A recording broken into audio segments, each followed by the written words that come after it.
ماوەی زیاتر لە 30 ساڵە بەرپرسانی باڵای پارتی و یەکێتی داهاتی سەرزەوی و ژێرزەویان بۆ خۆیان و بنەماڵەکانیان قۆرخ کردووە. هەر ئەمە شوای کردووە لە ئێستادا هاوڵاتیانی هەرێمی کوردستان جیرۆدەیدەیان قەیرانی دروستکراوی جۆرا و جۆر بن.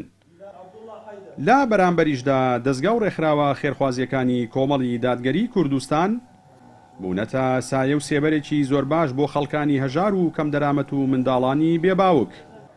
لەو میانێشدا دەستگای خێرخوازی بەخشین هاوکاری مادی بەسەر 120 خانەوادەی سنووری قەزای چەمچەماڵدا دابەش کرد. نەوزاد جەبار کەری خوالیان ڕازی بێ، خوا ماڵیان زۆر کا بەڕەحمەت، خوالیان ڕازی بێ لەم بەرەدەژنانە کازڵی فەقیر و کەم دەرامەت خۆش ئەکەن، خوالیان ڕازی بێ، ماڵیان ئاوا بێ بۆ خێرخوازان کە ئەیدەنە فەقیر و هەژاران دەست کورتەکان. پێویستە بۆ جل و بەرگ و خۆراک و دابینی ماڵ بۆ ماڵ و مناڵ. ئێمە مەحاشمانی خۆ دەزانی بەخۆ لە تاواتوێنێتە ئێرە بۆ ئێرە. ئەوش ژنگەل پێمیوت بۆی هاتوومە، خوا ڕزقامدا بەخوات لەبەرەوە نەبە نەهاتم ئەگە فەقیر نەبوومە. وەڵا زۆر پێویستە نەبەخۆ مەحاشمان نییە، پیاوەکەم نەخۆشی دڵێ شێتی لە ماڵە کۆیتوو. وەڵا ماڵیان ئاوا بێ یا ڕەبی خوایە نمونەیان زیاو بێ ئیشەڵڵا، هەر نمونەیان زۆر بێ وەڵا باشە بۆ گشتی باشە گشتی فەقیرە وان خۆیان تێن خەڵک بەسەرەکەن و ناومانە نووسن ماڵیان ئاوا بێ. وەڵی ڕەبی پایەداریان کە زۆر هاوکاری خەڵکەکەن بەڕاستی جێدەستیان دیارە لە تەلەڤیزۆن لە هەموو شوێنێ جێدەستیان دیارە.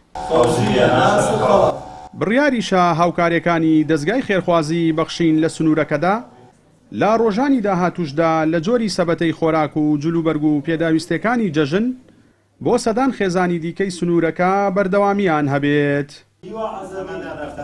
بەڵێ لە ڕۆژانی پێشترا هاوکاری خەڵکی کەم دەرامەت و هەژاری ئەم سنوورەکراوە چەند وەز بە خواردنێکمان تەوزیع کردووە، جلوبەرگ بۆ مناڵی بێباوکوانە لەم سنوورە الحەمدولیلا هەم ڕێکخراوی هاوار هەم ڕێکخراوی بەخشین لە تەکیە لە چەمچەماڵ لە شۆڕش لە خزمەت هەژارانی ئەم سنوورەیە بووینەوە هاوکاریانمان کردووە. خوای گەورە ئاسانی کە ئینشاءڵڵا لە پێش جەژنە هاوکاری تر بەسەر خەڵکی هەژار و کەم دەرامەتی ئەم سنوورەیە دابەشەکەین بەئیزنی خوا بە هاوکاری خێرخوازان ئینشاءڵڵا.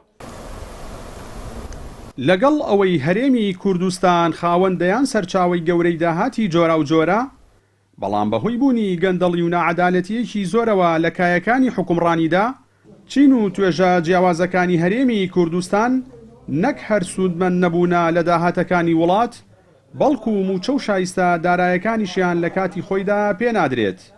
هەر ئەمە شوای کردووە ژیانێکی سەخت بگوزەرێنن. جەلال جەباری، کەناڵی ئاسمانی پەیام، چەمچەماڵ.